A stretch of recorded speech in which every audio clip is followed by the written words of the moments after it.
All right, so as we move along here, part of our thinking was that it would be important to essentially state the problem, and there's no one better to do that than the Joint Center for Housing Studies at Harvard University, our partners, and Dan McCue is kind enough to lead us through the state of the nation's housing. Dan, over to you. All right, thanks, Anthony. Good morning, everybody. My name's Dan McCue, researcher for the Joint Center for Housing Studies at Harvard. Just want to say I was happy that Mac wants us to be puzzled and with lots of questions, because that's usually how I leave my audiences. So bear with me. We're going to charge right through. We've got a lot to tee up here, and I'm happy to do it. There's going to be a lot of pictures. I kind of think visually, so we're going to cruise through some slides, kind of giving our research, and I'm going to do it through through a review of our annual State of the Nation's Housing reports, which many of you are familiar with, a lot of familiar names and faces in the room. But I'm going to go through kind of an enhanced and updated version of our report. It comes out every June. But basically, what I'm going to talk about is really the major theme is just, despite the cooling of the markets that we've been seeing over the past year or so, affordability challenges are growing. So I'm going to talk about that and a little bit how we got here. So a little bit more into the history of it. So, starting with the homeowner side, how, the interest rates have really priced, so many households out of home ownership. But really the cooling hasn't led to a drop in prices because there's a lack of inventory that has been referred to, keeping prices high, but it's also spurring single-family construction, people looking for somewhere to get a house, right? So you got to build it. If you can't find it, build it. And then on the renters, pretty much a similar story of really big jump in rents, kind of making things much less affordable across the country, and only just cooling, kind of. But the difference on the rental side is we have this kind of big pipeline of rental units coming on. That's really slowing things, but mainly at the luxury end, where people who are buying the new or renting the new apartments, it's not really affecting the low end, and we'll see the low end is actually shrinking amidst all the kind of new apartment supply coming on. So we're left with last couple of years record numbers of renters burdened by rents taking up 30-50% of their incomes. Then we have kind of additional beyond the affordability that I kind of wanted to review if we have time, just kind of the upcoming problems related to the aging of the stock and of the households in them. Also the climate change challenges to adapting the stock and mitigating the potential dangers to the houses themselves, but also to the environment through adjusting our housing. And also kind of an ongoing with the affirmatively furthering Fair Housing Act, really kind of focusing on this ongoing extreme segregation in our housing markets, in the ongoing disinvestment of many neighborhoods, even amidst this huge kind of rise in prices. We have to remember there's so many neighborhoods that have just missed out and are still suffering from decades of disinvestment. But we'll start with the homeowner side first. So really focusing on affordability issues and how we got here. So this is kind of the changes in prices and rents. So this is the growth rates, right? And so we saw during the pandemic, we saw a really huge surge, right? Interest rates went down, homeownership surged. So you see the top line there. Rising prices across the country went up 20% a year, just really unprecedented growth in prices. Similar to rents, the yellow line there. So a year ago, talking about there's nowhere to hide, everything's going up at double-digit paces. But now, really softening, significant softening in the growth rate, so that rents are no longer increasing across the nationwide and on average. And then we see that little bump in home prices kind of going back up, which we'll talk about in a minute. But focusing on the homeownership side, and this is house prices, and I'm adding on here the actual level of prices indexed. And so we see kind of the legacy of that huge jump in prices continues. And so over the past, 2.5 years, we've seen prices go up 40% nationwide, and we're still sitting there on that, right? And that's really combined with a rise in interest rates that has has really ratcheted up mortgage costs. So here, this is a lot of numbers, but really just kind of applying that big jump in prices to the big jump in interest rates to first-time home buyer kind of mortgage terms. So this is like 3.5% down payment, 3% closing costs. So you see in the middle, we have kind of down payment levels, $25,000. That's your wealth barrier. But the big thing is the income barrier. So the monthly owner costs from over the last 2 years have gone up $1,200 a month. And so, assuming, a typical, our research kind of uses about 31% debt to income ratio as kind of a max. You hear different numbers, but given that ratio, the amount of income you'd need to afford the median priced home in the country has gone from $82,000 topping $100,000. So now it's about almost $130,000 a year you need to buy the median, the middle house, typical house. And so you can see at the bottom how many people that's priced out of the market. So your pool of potential home buyers has gone down significantly. And what does that do to the people still in, the rental markets? It's kind of really, keeping people with the incomes actually, in the rental markets, boosting rents too. So it has repercussions through owner and renter markets. And we'll look a little bit later at this is not an uneven numbers. It was about 40% overall over the last year. 40% of all renters priced out. Increase in 40% renters, but an increase in 60% of Black renters priced out. So in Hispanic renters, almost 60%. So really unevenly priced out across the market, and that's really affecting efforts to reduce homeownership rate gaps. It's across the country. So here, this increases in house prices and interest rates has left us with, long story short here, half of the metro areas across the country, you need more than $100,000 a year using those other calculations I just showed, up from just about 7% a couple years ago to almost 50% of metros. So really kind of across the country. And so you can see we were talking about like how mobility rates and different kind of moves across the country have affected. This has really brought the affordability challenges to new areas. We see here sorry about the terminology, but like basically suburbs here. Suburbs, people moving to the suburbs, the ability to afford a house in the suburbs in 2021, I lost the legend, but 2021, 2022.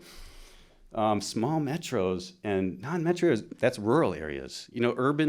Urban flight, basically, right, has been going on for decades, generations. Last couple of years, we saw a return in net growth to people moving into rural areas, right? So that's, it's affordability. It's maybe some remote work too. It's kind of accessing, but this is bringing problems. It's not all of them, but it's like your resort areas, your vacation areas, your places where there's still real people living there.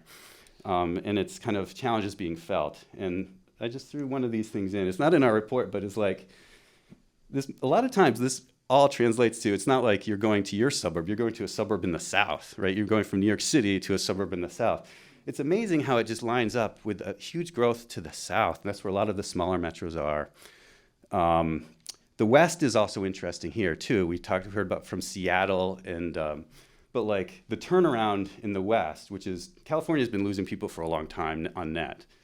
But Washington, Oregon, and Colorado now are losing people. They had been gainers, but it's gotten so expensive, right? So it's kind of a changing dynamic.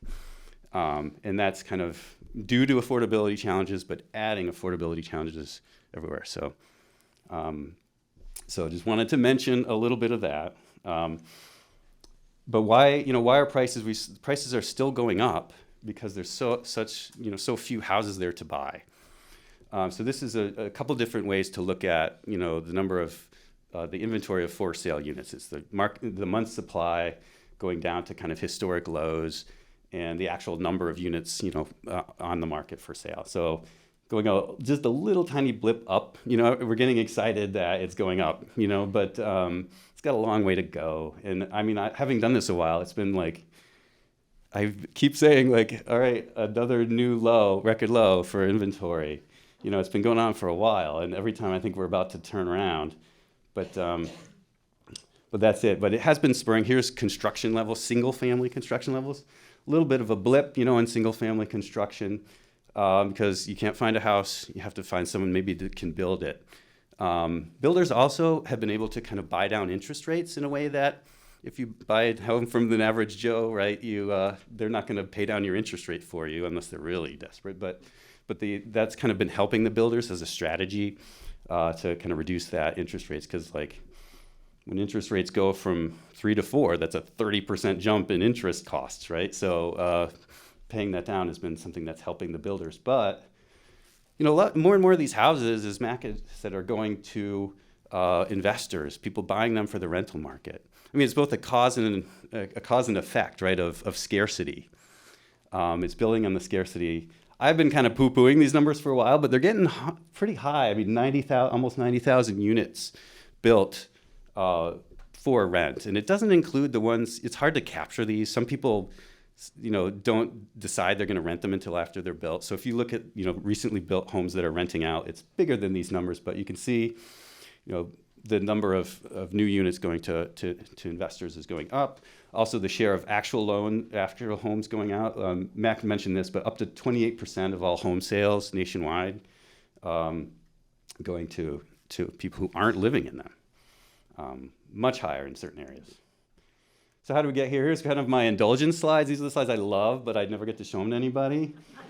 But here's my the carpet pulled out from under you slide. And so at the bottom you have the interest rates, right? In the middle you have the actual mortgage costs, right? So the mortgage costs are being pulled down over 30 years of structural decline in interest rates, keeping those costs less affordable, more affordable than they were in 1990. We have interest rate or incomes there to kind of confuse you, but also kind of see where incomes have been going.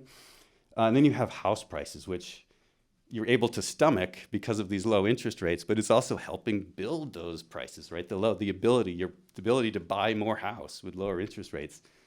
30 years of that. All of a sudden it's gone, and look at what happens in that middle, of housing mortgage costs, just through the roof, right? So that's the carpet getting pulled out from under you. If you're a millennial, maybe even a Gen Zer, saying, "Oh, I was going to just buy a house, but now how am I going to do that?" The other thing, kind of propping up prices, is this the inability for construction to keep up with demand. And so here we have construction is the light blue line, so that's the number of homes built, and the dark blue line is the growth in the number of households. So you need to build enough homes to cover the growth in households, but also another 30% because homes are torn down. You got to replace those. People buy second homes. You got to allow for them, and and so usually about 30%, and that's always been the case throughout history. Hit the Great Recession in 2008, we're at parity, right? We're barely building enough to cover household growth, let alone anything we're losing. And then a surge in household growth. You can see actually household growth exceeding the number of units. So you add up, you kind of put this against, how many you should have, and you get anywhere between 4. It's about in the line of the kind of estimates you see. It's about 2 to 4 million units, we're short of across the country. Hesitating to put out an actual number for the Joint Center, but it's in this ballpark, right? But this was actually for me because I wanted to know all those links to those people because I go to them all the time. Another thing, this was my Lincoln Land Institute slide, is land costs. The other thing that's propping up prices is people are able to buy more houses, so houses are bigger.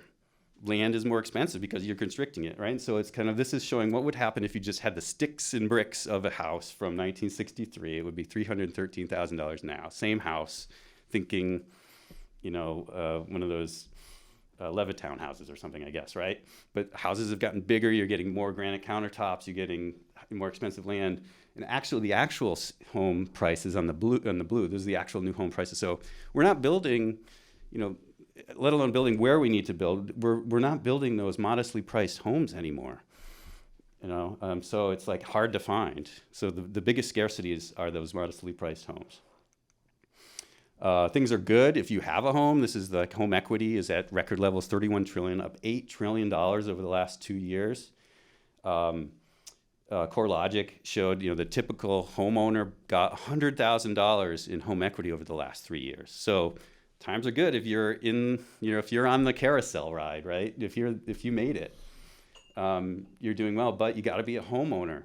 And so not only is the bar raised to become a homeowner, but the wealth inequality has just extended between owners and renters, and big difference between who owns and who rents by race. So we have, sorry, I was trying to make things bigger and I just lost everything, but you have white home ownership rates, Asian home ownership rates, Black home ownership rates, and Hispanic home ownership rates there. And so very little progress on making any gains in narrowing these home ownership rate gaps between races. Over 30 years, we have this. So there was like something in the news, a while back saying, you're saying that Black home ownership rates have been growing faster than everybody else over the last 2 years, but you can see them at the bottom. It's because in 2019, Black home ownership rates were at 30-year lows, maybe even farther, but we don't only have consistent data going that far. So then everyone's in, what happens if you're in rental markets? So here's the kind of similar scene with rentals. So here's rents still elevated after this big surge in rent growth that we had over the pandemic. Up 28%, so that's a 28% growth in just 3 years. And that's really hard to stomach. It's slowing household formations. People are staying longer, with their parents, with roommates and things. Here's the supply side. Everyone's looking at, this big pipeline of supply. So we have record number of homes under construction. It's been taking longer to build apartments because more of the rental units have been like big apartments in cities, kind of hard to navigate, right? So some of that is just kind of changing in the way the world is working lately. That's taking longer to build bigger buildings. But you also have a record number. So this is going to kind of help units come online for a little bit longer after they stop kind of proposing new rental developments. But I'm not sure how long that's going to last because the construction starts are dropping like a rock, and there's really no financing that's looking good right now. But yeah, but it's for the time being, it's keeping prices or keeping rents softening at the top. But the typical new rental unit is renting for $1,800 a month. One of the interesting things was only 5% of new units are affordable to the median renter. So the 50% point of renters, only 5% of units are built at that level. So really not helping at the bottom. And we're actually losing, I said this before, but we're actually losing. Here's units renting for $600 a month, just dropping by 4 million over the last 10 years, 1.5 million over this last 2-year period. And it sounds like not much, $600 in Boston. It's like, where are you going to find that? But that's 30% of renters. That's all they can afford, probably more than they could afford. That's the top they could afford, just the 30% of renters. So really struggling to retain this, these kind of affordable rental units. So, you got to hope to look, for assisted units. But here's guess which one is the assisted units and guess which one is the low-income renters, right? 1 out of 4, 1 out of 5 renters who qualify for assistance get it. This is actually, being in the numbers, this is a very generous count of federally subsidized rentals because I didn't have time to redo it, but it includes some overlap. A lot of units have it. I have it at about 7 million units assisted, but there's some overlap. So the surveys will say it's about 6 million, and that's overall. And this, so this is really kind of struggled to increase that number of assistants because the market is not providing units that households with these incomes can afford. So it's a big failure, right? It's a big gap.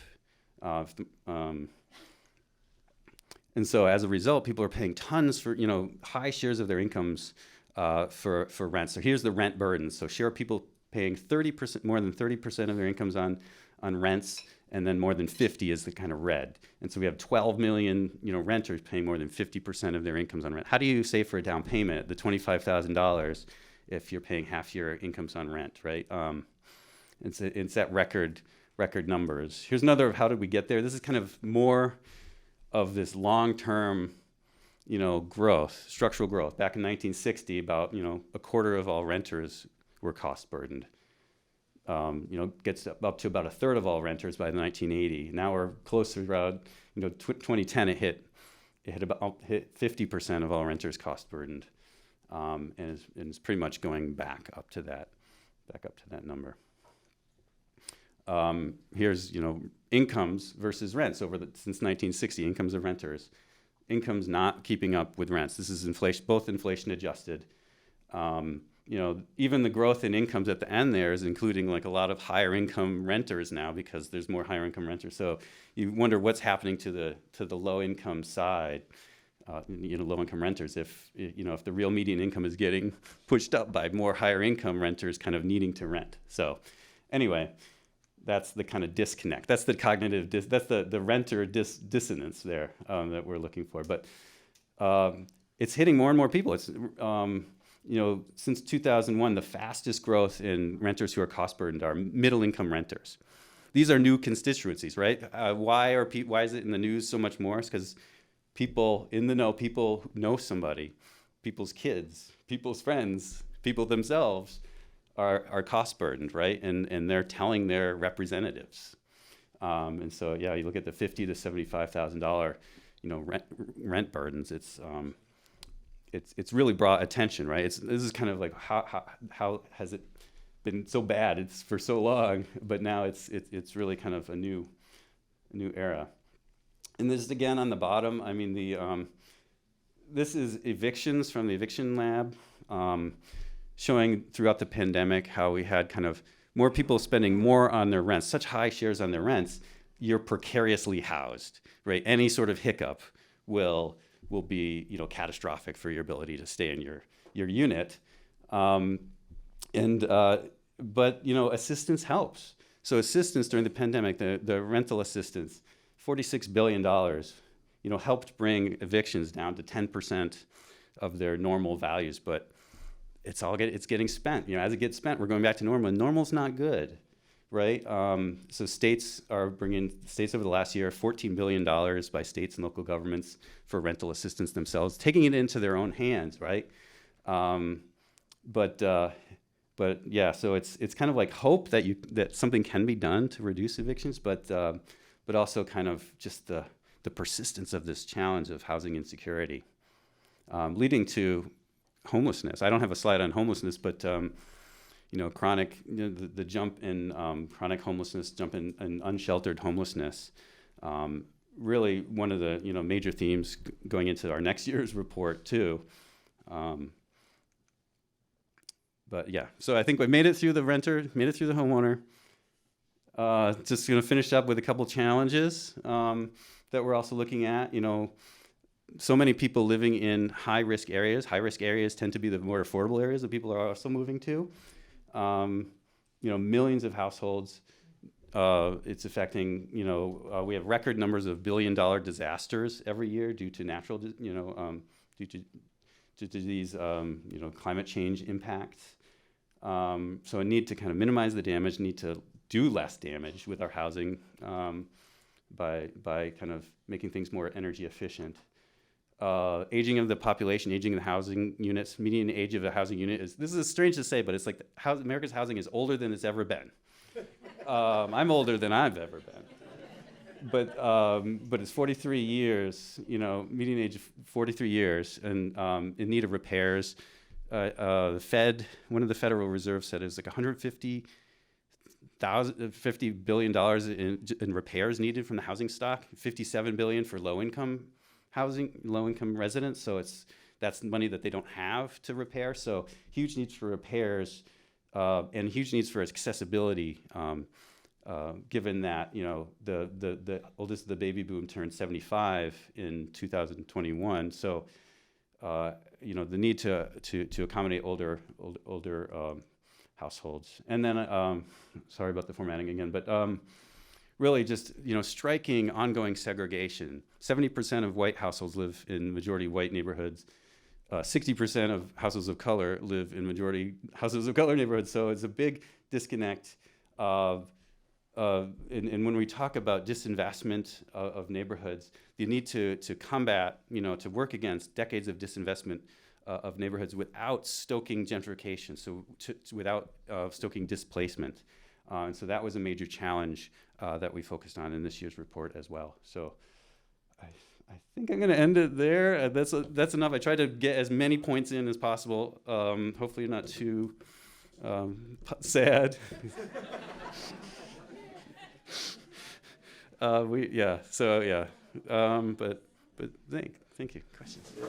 I have a lot of cognitive dissonance around investor ownership of the single family market, and it comes from, no matter what I'm writing about, I'll hear from readers who are like, no, the real source of this problem is investor activity.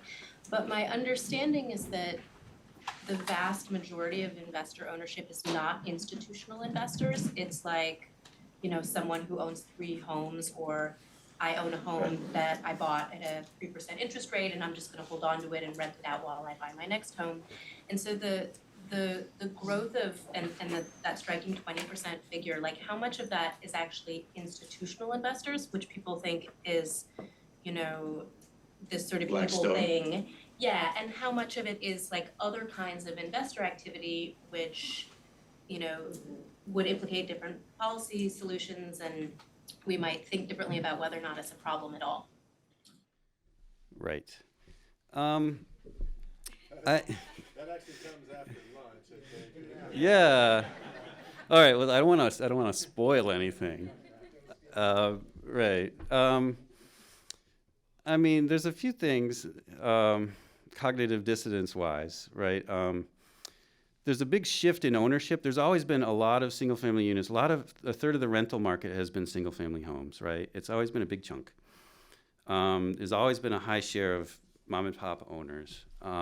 That's changing, right? With the ability to kind of manage things. I think for the last 10 years, there's a real effort to kind of figure out how to make single-family rentals work on a large scale, right? And it seems like it's getting figured out in some places. It's, and it's really taking off in certain, I think, the large investors are not near you. They're not next door. They're not next, they're further away. Their algorithms point them to the same neighborhoods, right? And you get kind of concentrations that's really kind of, I don't know, damaging, but really impactful, right, in certain neighborhoods. So I think it's the change of ownership. I think there's always been a lot of single-family ownership. There's always been a lot of investors. I don't know how many, in the numbers I showed, how many are by type. We have people that do, but there has been a shift on who's owning these units and how professional they are and how far they are from living in the neighborhoods that they're investing in. But I'm anxious to hear what happens this afternoon. Oh no, that's my panel. Thanks so much. I'm Emily Hogan with the San Francisco Chronicle, and I had 2 questions for you. One is, you were mentioning the problem is following the decline of subsidies and just like rental assistance from the pandemic.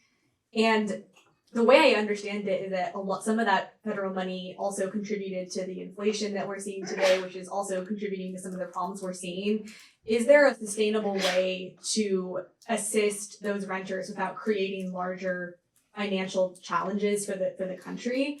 And then I also wanted to ask you about inclusionary housing, because in California, which has its own affirmatively furthering fair housing ordinance, I've actually covered on some areas that are using that ordinance that are wealthy, that are saying, oh, we should actually build affordable housing in even wealthier neighborhoods because we want to, increase inclusionary, even though it's obvious they don't want to build it in their own neighborhood, if that makes sense. So how would you sort of address situations like that we're increasingly seeing wealthy neighborhoods use to actually resist building affordable housing in those areas?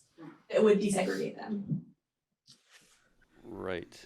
So too bad we don't have a panel for both of those at the same time, so I could ship them both off. Um, so but how to assist people? I mean, I'm really in the numbers of it, right? And in the assistance that I'm not a a macroeconomist that knows what is stoking inflation. What I do know is people who spend high amounts of money on their housing they can't spend it on other things, right? So they're taking away. They spend fraction on necessities. We track how much is spent on necessities, and it's like a third less on food and like healthcare, and really things that if you can have stability in your housing, you're actually able to spend on other things. So I don't know how inflationary it is, to kind of get someone back to zero. You know what I'm saying? So the trade-offs are just so great, and so much of the problem, even though it is climbing up the income scale, the numbers are the people who are in most jeopardy are at the very bottom of the income. So spending 80-90% of your income, how does that work? It works from you're getting income in fits and starts, right? You kind of making it work because you can't exist and 80-90% of your income on housing the way that was showing. I think a lot of places, I think we heard about what you're doing in other neighborhoods, right? High income neighborhoods to increase affordable housing there. It's tricky. I mean, inclusionary is the way, right, to kind of put units and mixing incomes in a single building. By right, building. There's a lot of strategies that are being sought. I mean, I think I'm trying to think of back like what we're doing in our town, right, to try to do this, and the arguments that came up, right. But inclusionary is a big part of getting people able to live. Constructing different types of housing, ADUs. I think these are kind of the strategies. That's why they're in. These are kind of the strategies that people are seeing. The question is, who's living in the ADUs? Who is it actually going to a low income household? We don't really know. Right. So I don't know. I think we'll hear more about the strategies. I don't have good answers. I'm better at pointing out the problems, apparently. I have a question. So we were talking earlier about the household size growing. Are there any changes in the nature of households, like the size of households? Are there more single people trying to own homes? Do you know anything about that data? So the housing units themselves are getting bigger on average. The households themselves are getting smaller, right? You have a lot of big growth in older adults past, empty nesters, people where 1-2 person households. So there is a mismatch, right, in increasing size of the units and decreasing kind of size of households. Single person households are like the fastest growing, household. So that's a point of disconnect. I hesitate to say people are overhoused because grandma likes to have that extra couple bedrooms for when the kids come by. I don't know.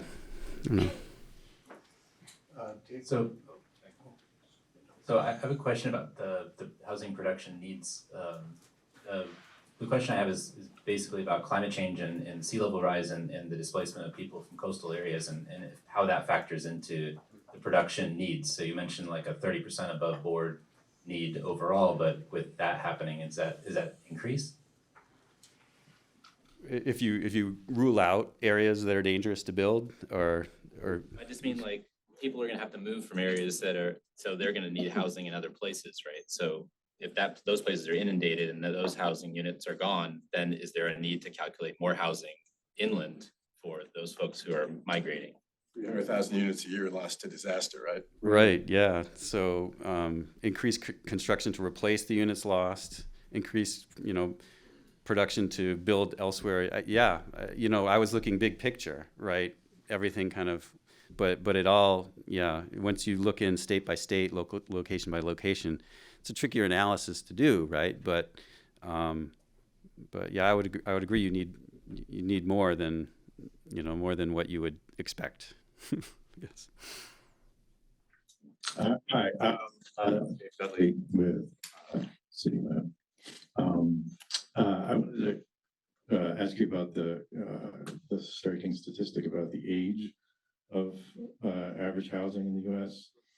with a median age of 43 years. Is that, and it's the oldest it's ever been, going back to when exactly? But how do you compute that, and what does that reflect? Is that just demographics? Is that the size of the baby boom generation? Is it the fact that there are people just holding onto their single family homes for longer than they have been historically? So why is the average unit older? It's a symptom, right, or a symptom of not, new housing being a lower and lower share of the stock, right? And so we're not building as much. So the housing is oldest in the slowest growth areas, in Northeast in general, places in the Midwest. So I mean, it's just a sign, another kind of sign that, that construction is slowing in a lot of places. And so, so the emphasis I was putting on it is kind of just the need for repairs, the critical kind of ages that a house hits where you need a new roof and those kind of things, but also the obsolescence, also the things that go along with an aging stock, related to fitting in, being wide enough for a wheelchair, and all the things that that would need to go into updating the stock when so much of it is so old, it's not up to code, right?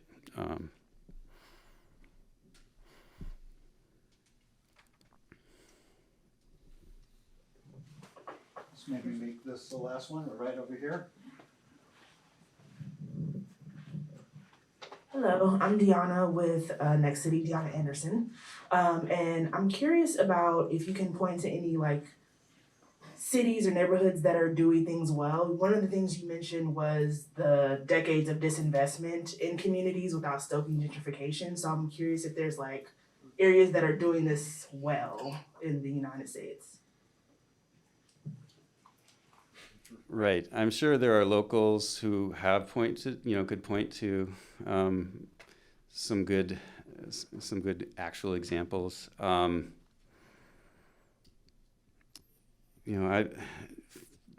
been focused on affordability, and there's really no great places when you're talking about affordability, right? There's the least bad. Stay tuned for the at least some of this will come up in the penultimate panel tomorrow if you're still with us and sentient. Yeah. So I always like to know about good examples. I'm sorry I don't have any on the top of my head right now. But tomorrow I will hold them fully planned. And later today. But thank you very much, Dan McCue, for stating the problem.